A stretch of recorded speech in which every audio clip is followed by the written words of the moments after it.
प्रतिदिन की पूजा में हमें ये गलतियां कदापि नहीं करनी चाहिए।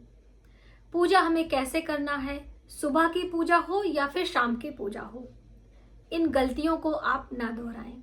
नमस्कार, वेलकम टू माय चैनल। मैं हूं मनीषा।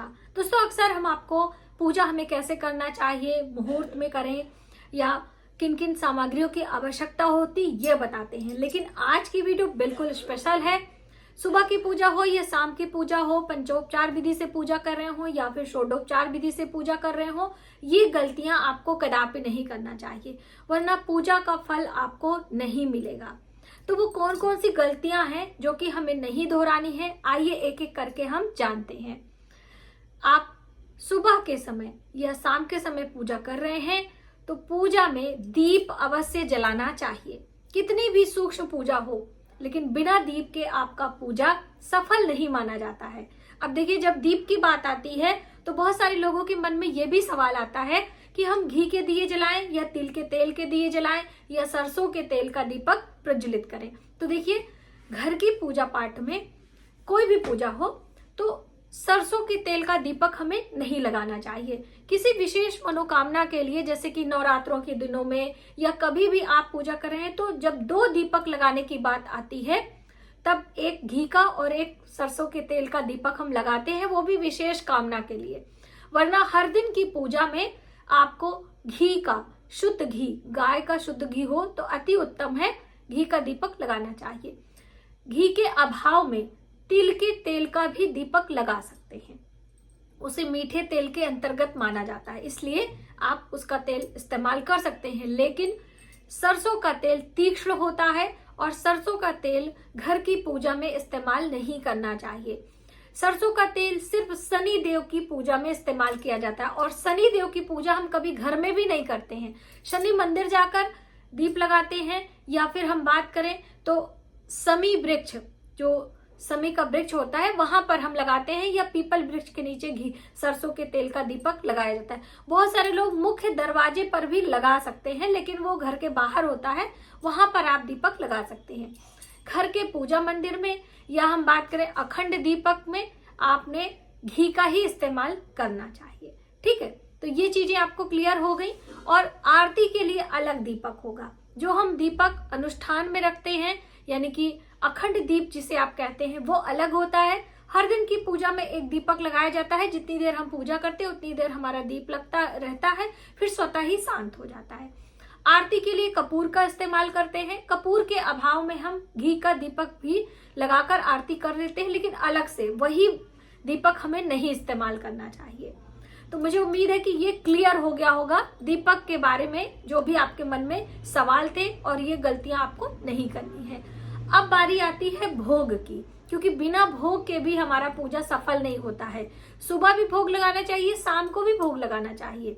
ठीक है, अब भोग में क्या लगाएं, बहुत सारे लोगों के मन में हमेशा सवाल रहता है कि हम क्या लगाएं। तो देखिए, देवता भाव के भूखे होते हैं, तो जब भी कोई नई चीज आती है या पहली बार आपके घर में कोई चीज आती है, मौसम में फल, मौसम में आपकी कोई सब्जियां हैं, कुछ भी हैं, तो देवी देवताओं को अवश्य अर्पित करें, भोग के रूप में भी, और ऐसे भी आप उन्हें भेंट करके स्वयं आपको खाना चाहिए।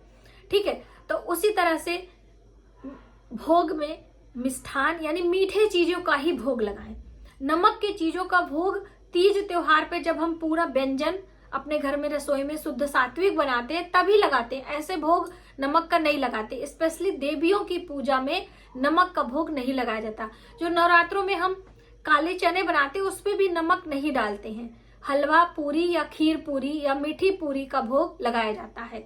लेकिन हर दिन की पूजा में आप मौसमी फल, दूध से बनी मिठाइयां, या हम बात करें पंच मेवे, 5 प्रकार के मेवे आप डिब्बे में रख लीजिए, मिश्री के साथ में उसको भोग में लगा सकते हैं। ठीक है, और दूध का भी भोग लगाया जाता है। जैसे लड्डू गोपाल की जो लोग सेवा करते हैं वो लोग दूध का भोग लगाते हैं, लेकिन दूध हमेशा कच्चा दूध लेना चाहिए। देखिए, अब लड्डू गोपाल हम बाल रूप में उनकी सेवा कर रहे हैं तो एक अलग बात है, लेकिन देवी देवताओं के पूजा में चाहे अभिषेक की बात करें, चाहे पंचामृत हम बना रहे हैं उसमें हो, या फिर हम किसी तीज त्योहार पर देवी देवताओं को स्नान करा रहे हैं, ठीक है, तो उसमें भी कच्चे दूध और स्पेशली गाय का कच्चा दूध पितरों की पूजा में भी कच्चा दूध और गाय के कच्चे दूध की बात कही गई है, पके हुए दूध की बात कहीं आती ही नहीं है। इसलिए जब भी पूजा में आप इस्तेमाल करें, कच्चे दूध का इस्तेमाल करें। यदि आप भूल गए हैं, कभी आपकी व्यवस्था नहीं हो पाई है, तो उसके स्थान पे जल से या फिर दही से स्नान कराकर हम अपनी पूजा को आगे बढ़ाते हैं। ठीक है, पके हुए दूध का ऐसा नहीं कि भूल गए हैं तो चलो पक्का दूध इस्तेमाल करें, उससे भी आपका पूजा का फल नहीं मिलेगा। ठीक है, जल से स्नान करा के आप पूजा संपन्न करा सकते हैं। तो ये छोटी छोटी बातें दोस्तों देखने सुनने में लगती है, लेकिन इनका प्रभाव गहरा होता है, तो इसलिए आपको ध्यान रखना है। अगली महत्वपूर्ण बात आती है पुष्पों की।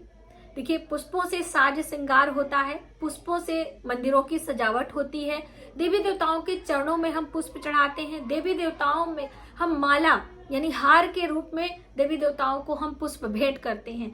तो कभी कभी देखिए, जीवन है, मनुष्य का जीवन है, कभी देर हो रही है, कभी हमारी व्यवस्था नहीं होती, हमें पुष्प नहीं मिलता है। तो देखिए, 2 पुष्प ऐसे हैं, यदि आपके पास एक भी पुष्प है तो आप उनकी पंखुड़ियों को तोड़कर चढ़ा सकते हैं।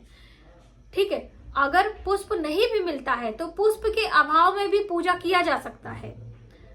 ऐसा नहीं कि बिना पुष्प के आपकी पूजा नहीं होती है। पुष्प के अभाव में मानसिक रूप से हम मन से देवी देवताओं को पुष्प भेंट कर सकते हैं। कोई भी पुष्प हो, मानसिक रूप से आप ध्यान करें, हे देवी देवता, हम गुलाब के पुष्प, कमल के पुष्प आपके चरणों में भेंट कर रहे हैं।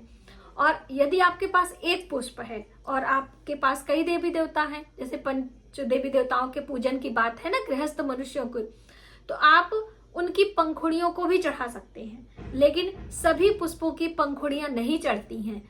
गुलाब की पंखुड़ियां या फिर गेंदे के पुष्प को तोड़कर हम चढ़ा सकते हैं। बाकी पुष्प टूटे हुए खंडित माने जाते हैं। तो इसलिए आपके पास एक पुष्प है तो एक देवी देवता को चढ़ा दे, बाकी को मानसिक रूप से चढ़ाकर अपनी पूजा को आगे बढ़ाएं। ये पुष्पों के बारे में है। अब इसी से जुड़ी एक बहुत सारी गलतियां और बहुत सारे लोग करते हैं।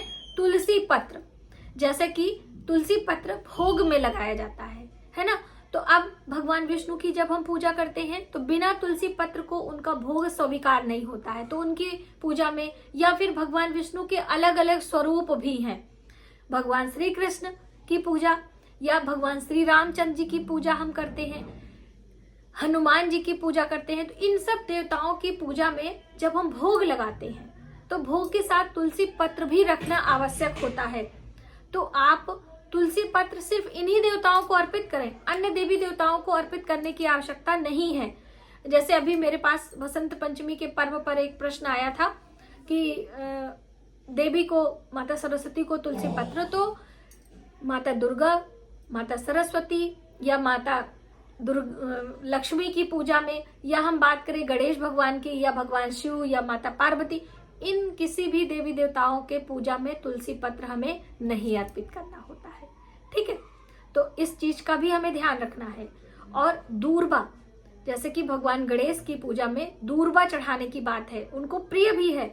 और बुधवार के दिन या फिर हम चतुर्थी तिथि पर भगवान गणेश को दूर्वा अर्पित करते हैं तो भगवान गणेश अति प्रसन्न होते हैं। लेकिन क्या आपको पता है कि दूर्वा कहाँ चढ़ाई जाती है? दूर्वा भगवान गणेश के सिर पे चढ़ाई जाती है। और उसके पीछे की एक पौराणिक कथा भी है जो कि मेरे चैनल पर है। यदि आप जानना चाहते हैं, आपके मन में उत्सुकता है कि भगवान गणेश के सिर पर ही क्यों चढ़ाई जाती है दूर्वा, तो आप वीडियो जरूर देखें। ठीक है, दूसरी अहम जानकारी दोस्तों, पूजा पाठ में घर के प्रत्येक मेंबर को स्नान कराना, दीप जलाना, भोग लगाना, सभी कार्य करना होता है कि सिर्फ एक बड़े बुजुर्ग कर ले, बाकी लोग आके अपने मंत्रों का जप पूजा प्रारंभ कर सकते हैं। अक्सर आप सभी के अलग अलग उस पे सवाल आते हैं, तो मैंने सोचा एक ही वीडियो में मैं आपको शामिल कर दूं, आपको आसानी होगी। तो देखिए, घर का एक व्यक्ति विधि विधान से स्नान, श्रृंगार, दीप धूप लगाकर पूजा कर ले। उसके बाद घर का जो भी व्यक्ति है वो देवी देवताओं के चरणों में एक सिर्फ पुष्प चढ़ाकर प्रणाम करके अपनी मनोकामना बोल सकता है, आशीर्वाद लेके अपने काम पर, स्कूल, ऑफिस, कहीं भी जा सकते हैं। ऐसा नहीं कि घर के प्रत्येक मेंबर को स्नान आदि कराना। हाँ, जब कभी आप स्पेशली व्रत कर रहे हैं, जैसे कि मंगलवार का आपने व्रत अनुष्ठान लिया है, गुरुवार के व्रत का अनुष्ठान लिया है, प्रदोष का व्रत यानी कि त्रयोदशी व्रत का अनुष्ठान लिया है, तब आपको पूजा स्पेशली करना चाहिए। यानी जो जातक व्रत संकल्प लिया है उसको उस विधि विधान से उस देवी देवता का पूजन करना चाहिए। ठीक है, तो बस मुझे उम्मीद है कि आपको ये है वीडियो काफी हेल्पफुल लगेगी और आपके सवालों के जवाब भी मैंने इसमें शामिल किए होंगे। प्लीज हमें कमेंट बॉक्स में जरूर बताइएगा। आज की वीडियो में बस इतना ही। यदि हमारी जानकारी आपको थोड़ी सी भी हेल्पफुल लगे तो प्लीज वीडियो को ज्यादा से ज्यादा लोगों में शेयर करें। आने वाले वीडियो के लिए सब्सक्राइब करें। मिलते हैं एक नई जानकारी के साथ नए वीडियो में। तब तक आप अपने परिवार का ख्याल रखें। जय माता।